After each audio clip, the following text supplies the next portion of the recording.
بسم اللہ الرحمن الرحیم۔ ناظرین کرام السلام علیکم ورحمۃ اللہ وبرکاتہ۔ اس وقت ہم موجود ہیں طائف کی سرزمین پر۔ مکۃ المکرمہ سے سفر کر کے ہم لوگ طائف آئے ہیں اور یہ پورا ہمارا گروپ ہے ماشاءاللہ 38 لوگوں کا۔ اس وقت یہاں 38 لوگ موجود ہیں، باقی ٹوٹل ہمارے گروپ میں 40-41 لوگ ہیں، 2 لوگ ہمارے وہاں مکہ میں چھوٹ گئے ہیں۔ اور ہم آئے ہیں یہاں پر طائف کی جو زیارتیں ہیں ان کو دیکھنے کے لیے۔ طائف سے ایک خاص واقعہ بھی اللہ کے نبی صلی اللہ علیہ وسلم کی زندگی کا جڑا ہوا ہے۔ وہ خاص واقعہ پہلے میں آپ کو بتا دوں، پھر اس کے بعد جہاں پر ہم کھڑے ہوئے ہیں یہ مسجد عبداللہ ابن عباس ہے، اس کے بارے میں اور حضرت عبداللہ ابن عباس کے بارے میں کچھ میں معلومات آپ کو فراہم کروں گا۔ دیکھیے 10ویں ہجری میں نبی علیہ السلام طائف کا سفر آپ نے کیا، اور طائف کے سفر کرنے کی جو وجہ بنی تھی وہ یہ تھی کہ مکۃ المکرمہ کے لوگ آپ علیہ السلام کو بہت زیادہ ستا رہے تھے، بہت زیادہ پریشان کر رہے تھے، اور آپ کی انتھک محنتوں کے باوجود بہت زیادہ خاطر خواہ نتیجہ نہیں نکلا۔ تو نبی علیہ السلام نے طائف کا رخ کیا کہ طائف کے اندر جو رہنے والے لوگ ہیں ان کو ہم دین کی طرف لے کر آئیں، دین حق کی دعوت دیں۔ نبی علیہ السلام یہاں پر آئے اور یہاں قبیلہ بنو ثقیف آباد تھا۔ قبیلہ بنو ثقیف کے 3 سردار تھے، عبد لیل، مسعود اور حبیب۔ ان تینوں سے اللہ کے نبی صلی اللہ علیہ وسلم نے الگ الگ ملاقاتیں کریں اور 10 دن نبی علیہ السلام نے یہاں پر قیام کیا۔ لیکن ان تینوں سرداروں نے سب سے پہلی بات تو یہ ہے کہ نبی علیہ السلام کی دعوت کو قبول نہیں کیا۔ دوسری بات یہ ہے کہ انہوں نے نبی علیہ السلام کی دعوت کو قبول نہ کر کے بلکہ مزید نبی علیہ السلام کے ساتھ گستاخانہ الفاظ کہے اور آپ علیہ السلام کی توہین کی۔ ایک نے تو یہ کہا کہ اگر تمہارے علاوہ اللہ تعالیٰ کو نعوذ باللہ کوئی نبی نہیں ملا تھا بنانے کے لیے۔ ایک نے کہا کہ بھائی تمہارا نبوت کا دعویٰ کرنا کعبے کی توہین ہے، اور ایک نے کہا کہ اگر تم سچے ہو تو تم سے بولنا خلاف ادب ہے، اور اگر تم جھوٹے ہو تو جھوٹے انسان سے بات نہیں کی جاتی۔ یعنی اس طرح کی بےہودہ گفتگو تینوں سرداروں نے کری اور نبی علیہ السلام کو کوئی خاطر خواہ نتیجہ نہیں ملا۔ لیکن اس کے باوجود ان لوگوں نے نبی علیہ السلام کے پیچھے جو ہاں بدماش قسم کے لڑکے تھے، اوباش قسم کے لڑکے تھے، وہ پیچھے لگا دیے اور وہ نبی علیہ السلام کے پیچھے جاتے، تالی بجاتے، نبی کو پتھر مارتے، اور اس درجے انہوں نے نبی علیہ السلام کو ستایا کہ نبی علیہ السلام کا جسم مبارک لہو لہان ہو گیا۔ نبی علیہ السلام کے جو ساتھ میں تھے وہ آپ کے آزاد کردہ غلام زید بن حارثہ موجود تھے۔ زید بن حارثہ نے نبی علیہ السلام کی حفاظت کی پوری ذمہ داری نبھائی۔ جب جب پتھر آتا تو اپنے سینے پر پتھر کھاتے، اپنے سر پہ پتھر کھاتے، اپنے جسم کو آگے کر دیتے، نبی علیہ السلام کو بچا کر رکھتے۔ لیکن اس کے باوجود ان کو بہت زیادہ چوٹیں آئیں اور نبی علیہ السلام کا جسم بھی لہو لہان ہو گیا، آپ کے پورے جسم سے خون بہ کر آپ کے جوتے مبارک کے اندر پہنچ گیا۔ پھر زید بن حارثہ پریشان ہوئے اور نبی علیہ السلام کو اپنے کندھے پر اٹھایا، اور یہیں قریب میں ایک باغ تھا انگور کا، وہ باغ تھا عتبہ اور شیبہ کا۔ یہ عتبہ ربیعہ کا بیٹا ہے جو ایک کافر تھا، لیکن مزاجن شریف الطبع تھا اور طبیعت میں کہیں نہ کہیں نرمی تھی۔ تو نبی علیہ السلام کو زید بن حارثہ اپنے کندھے پر بٹھا کر اس انگور کے باغ کے اندر لے گئے۔ نبی علیہ السلام جب وہاں پہنچے تو آپ علیہ السلام نے ایک جگہ سے ٹیک لگا کر آپ بیٹھے، تو جو وہاں پر موجود تھا عتبہ اور ربیعہ، کیونکہ شریف الطبع تھے، حالانکہ کافر تھے لیکن شریف الطبع تھے، اس نے کیا کیا، ایک انگور کا گچھا نبی علیہ السلام کی خدمت میں پیش کروایا حضرت عداس کے ذریعے سے۔ عداس یہ ایک عیسائی شخص ہیں اور یہ دوسرے ملک کے تھے، یہاں پر آ کر انہوں نے مالی کی نوکری کی ہوئی تھی، لیکن نبی علیہ السلام کو جب انہوں نے انگور پیش کیا اور نبی علیہ السلام نے اس کو بسم اللہ الرحمن الرحیم پڑھ کر کھایا تو ایک دم سے عداس چونکے، اور عداس نے کہا کہ آپ نے یہ کون سا کلمہ پڑھا ہے؟ یہاں کے لوگ تو یہ والا کلمہ نہیں پڑھتے ہیں۔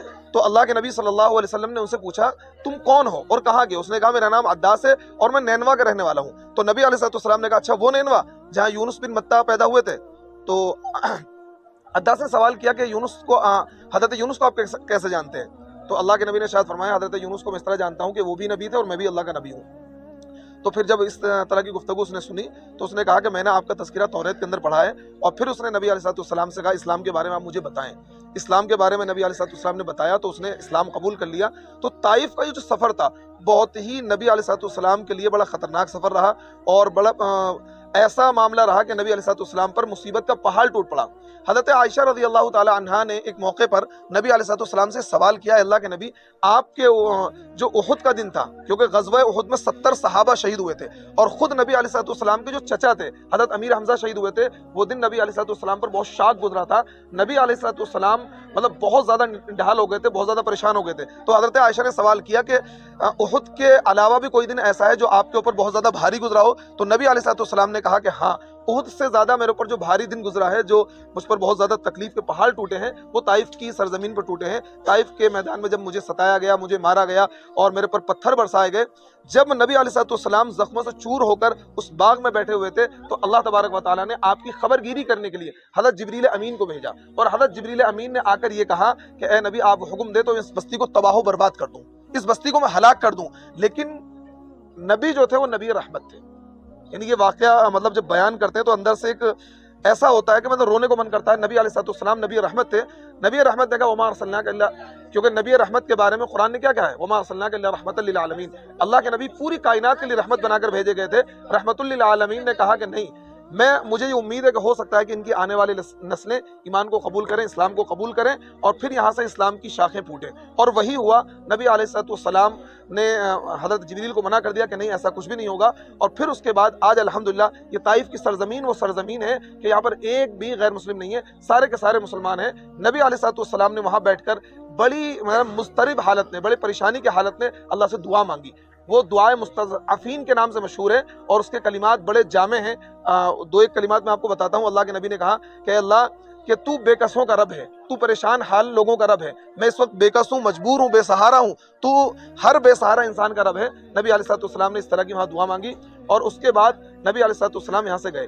طائف کا یہ جو سفر ہے، نبی علیہ السلام نے پیدل طے کیا تھا۔ 120 کلومیٹر کا سفر زید بن حارثہ کے ساتھ آپ نے پیدل طے کیا، 10 دن آپ نے یہاں قیام کیا۔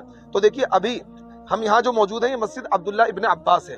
حضرت عبداللہ ابن عباس کے بارے میں تھوڑی سی میں معلومات آپ کو دے دوں۔ ابھی ہم مسجد عداس بھی چلیں گے، اور وہ باغ بھی آپ کو دکھایا جائے گا۔ سعودی گورنمنٹ کی کچھ پابندیوں کی وجہ سے ہم نیچے وہاں نہیں اتریں گے، بس صحیح آپ کو مسجد عداس دکھائی جائے گی۔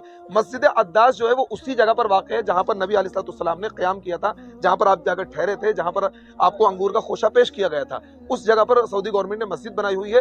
اور یہ جو مسجد ہے، یہ مسجد عبداللہ ابن عباس ہے۔ یہ عبداللہ ابن عباس کون ہے؟ عبداللہ ابن عباس نبی کے صحابی ہیں، نبی کے چچیرے بھائی بھی ہیں، کیونکہ حضرت عباس جو تھے وہ اللہ کے نبی کے سگے چچا تھے۔ کون تھے؟ حضرت عباس اللہ کے نبی کے سگے چچا تھے، اور یہ جو عبداللہ ہیں، یہ اللہ کے نبی کے کون ہوئے؟ چچیرے بھائی ہوئے۔ بچپن میں ہی انہوں نے اسلام قبول کر لیا تھا۔ ان کی جو والدہ تھی ام الفضل، وہ حضرت عباس سے پہلے ہی مسلمان ہو گئی تھی، یعنی اللہ کے نبی کے چچا سے پہلے ہی ان کی چچی مسلمان ہو گئی تھی۔ اور اللہ کے نبی کی جو ایک بیوی ہیں حضرت میمونہ، حضرت عبداللہ کی خالہ ہیں، کیونکہ ام الفضل جو حضرت عبداللہ کی ماں ہے اور اللہ کے نبی کی جو زوجہ ہیں حضرت میمونہ، دونوں سگی بہنیں تھیں۔ تو اللہ کے نبی حضرت عبداللہ کے کون لگے؟ خالو بھی لگے اور چچیرے بھائی بھی لگے۔ حضرت عبداللہ جو تھے بہت چھوٹی سی عمر میں نبی کی خدمت میں رہا کرتے تھے، اور بہت زیادہ انہوں نے نبی کی خدمت کی ہے۔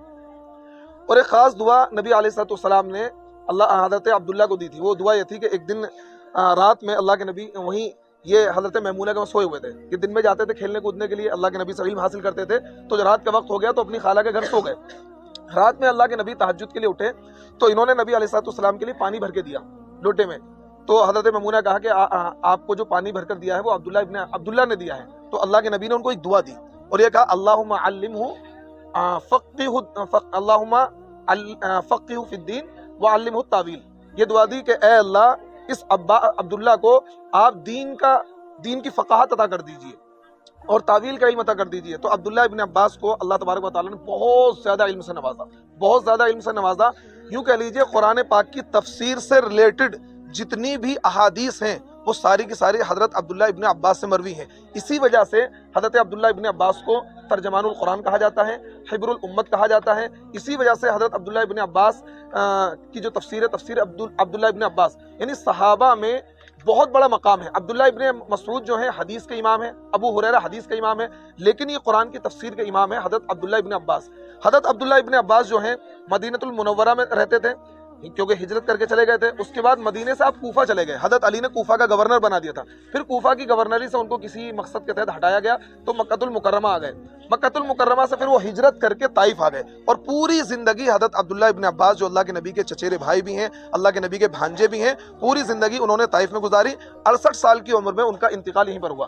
یہ جو دیوار دکھ رہی ہے، اس کے اندر حضرت عبداللہ ابن عباس کی قبر ہے۔ یہ جو دیوار یہ دکھنا نا احاطہ، اس کے اندر حضرت عبداللہ ابن عباس کی قبر ہے۔ اور یہ جو مسجد ہے جہاں ابھی ہم نے ظہر کی نماز ادا کری ہے، یہ مسجد عبداللہ ابن عباس کے نام سے بہت شاندار مسجد ہے، بہت بڑی مسجد سعودی گورنمنٹ نے تعمیر کری ہے۔ اس کے برابر میں یہ جو آپ کا مزار ہے، اس کے اندر آپ کی قبر ہے، اس کے برابر میں ایک لائبریری ہے جس کے اندر بہت ساری کتابیں ہیں، اور اس کے اندر وہ قرآن بھی موجود ہے جو ہاں اس کے اندر پتھر پہ لکھا ہوا قرآن بھی ہے۔ تو یہ جو جگہ میں نے آپ کا اس کا تعارف کروایا، سامنے یہ قبرستان ہے، اس میں بھی دیگر صحابہ کی قبریں موجود ہیں۔